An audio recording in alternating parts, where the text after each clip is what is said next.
For a moment. What is creativity? How would you define creativity? It's kind of difficult, isn't it? Let's look at what the experts have to say about this. Rather than actually defining creativity, experts try to list what characteristics are part of creativity.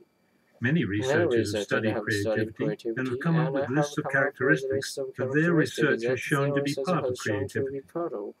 Unfortunately, as I'm sure you understand, various researchers are not in complete agreement as to what actually constitutes creativity. There are, however, two characteristics that are widely accepted in research as being constituent parts of creativity. These two components of creativity are originality and appropriateness. Let's think about these two components of creativity, originality and appropriateness, in terms of a problem you need to solve, a problem that requires a creative solution.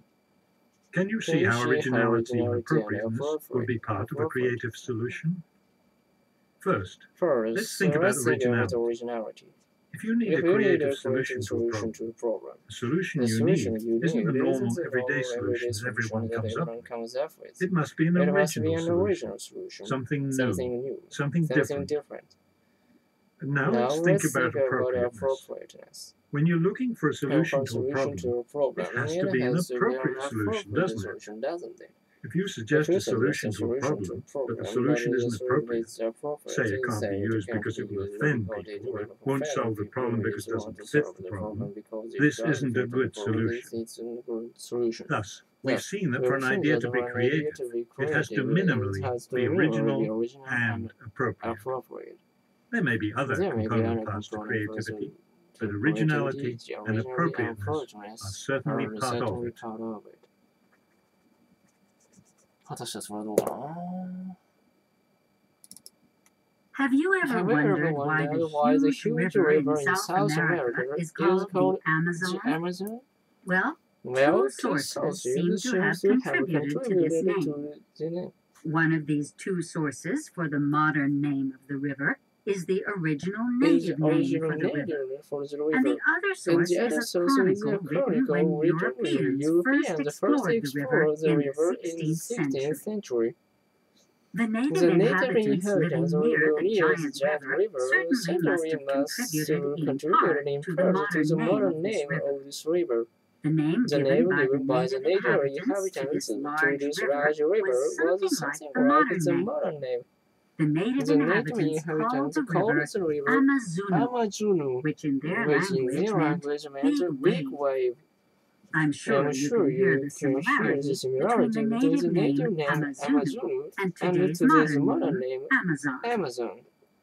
However, today's modern name didn't come entirely from the native name from the river. There was another important source for the name Amazon, and this source comes from a 16th century chronicle of the European exploration of the river.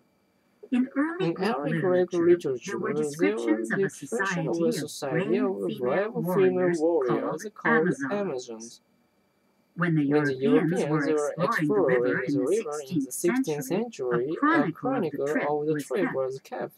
This chronicle of the exploration of the river in the 16th century contains the descriptions of courageous female warriors, much like the female warriors described in ancient Greek literature.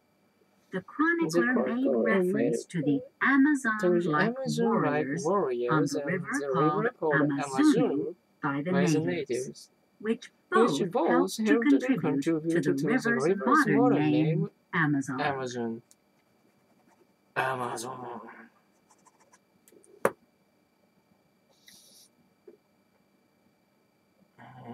眠いぞ、ちょっと。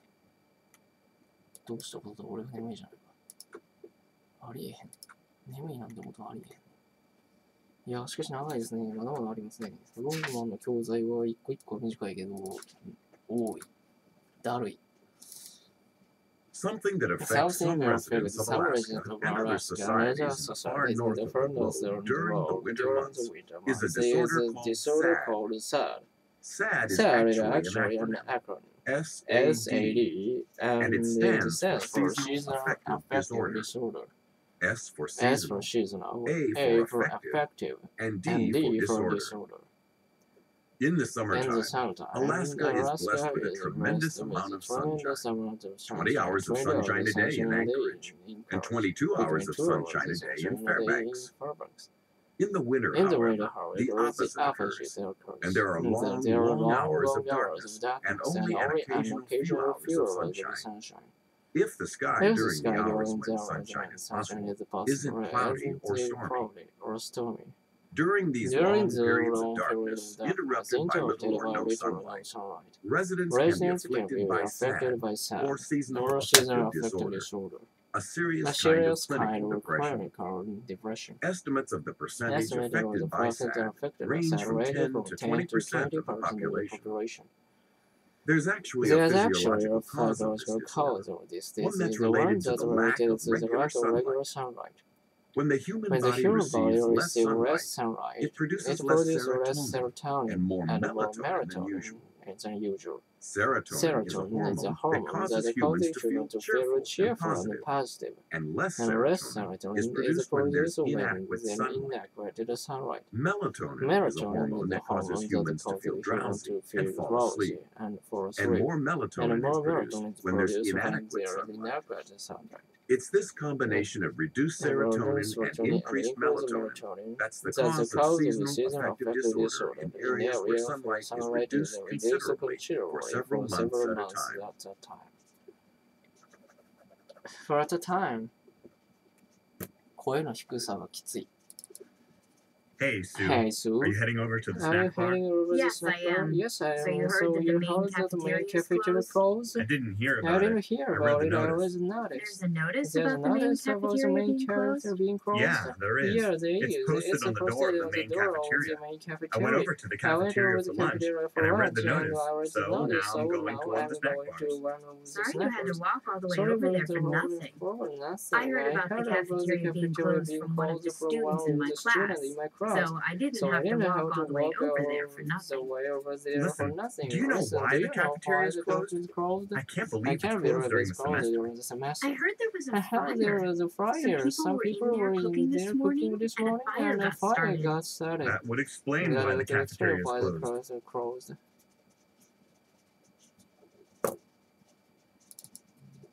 As a teacher, it's important for you to recognize that you can take steps to establish the appropriate kind of social environment to meet the goals of each activity.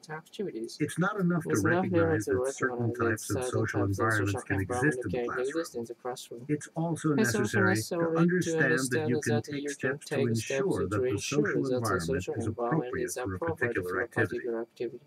To establish a cooperative environment, your role is to get across to the students that a particular task is to be completed in pairs or in groups, and that only those responses that have been agreed upon by the entire group will be accepted. To establish a competitive environment, your role is to get across to the students that they must work alone, and that their responses will be evaluated in comparison with responses from other students. To establish an individualistic environment, your role is to get across to the students that they are to work alone, and that they are to do the best job they can, and that they'll be evaluated based upon a predetermined scale, rather than on how well they do in comparison with other students. How well they do in comparison with other students.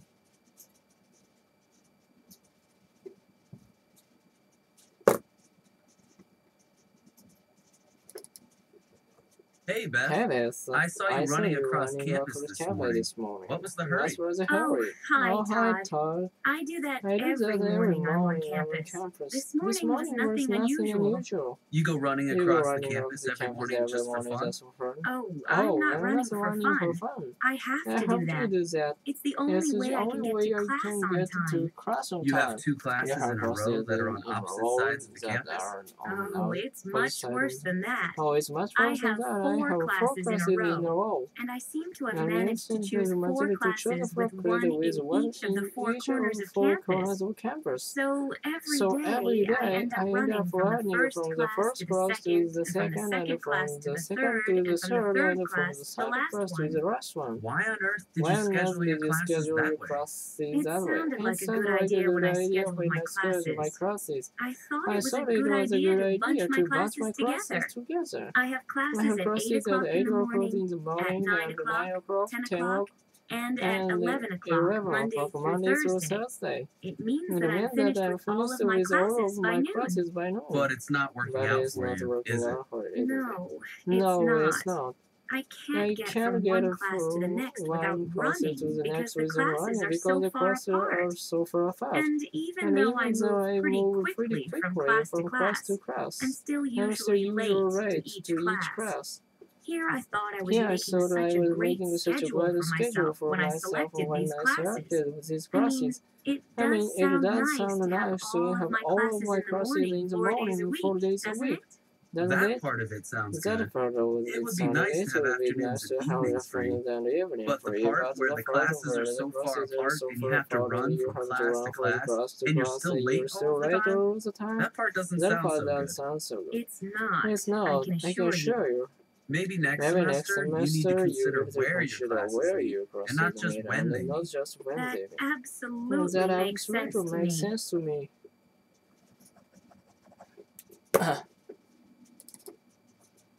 Today we're going to talk about the planet Mars, and in particular, how people got the notion that Mars was inhabited by intelligent beings.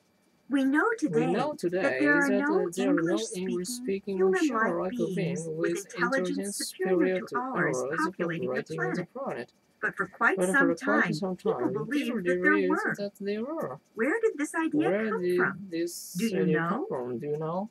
As often happens, we'll see that the idea that there might be human-like inhabitants on Mars, at least in part, was based on an error, a linguistic error of sorts. This linguistic error has to do with the word canary in Italian. In 1877, an Italian astronomer was looking at the Mars, and he saw what looked like thin straight lines on its surface. He called these faint lines canary. In Italian, the word canale can refer to either something natural or something man-made. In English, however, a canal is something man-made, and a channel is something natural. A canal is man-made, as in the Erie Canal, while a channel is a natural depression, as in the English Channel. When the Italian astronomer called the lines on Mars canali, he most likely meant natural geographic features. However, when the word canale was translated into English, it was translated as canal. From this, it was understood that astronomers were saying that there were features that had been constructed on Mars. If the features had been constructed, then the obvious conclusion would be that there were living beings on Mars who constructed the canals. Unfortunately, that wasn't what the astronomer meant. The astronomer was describing natural features on Mars rather than constructed ones.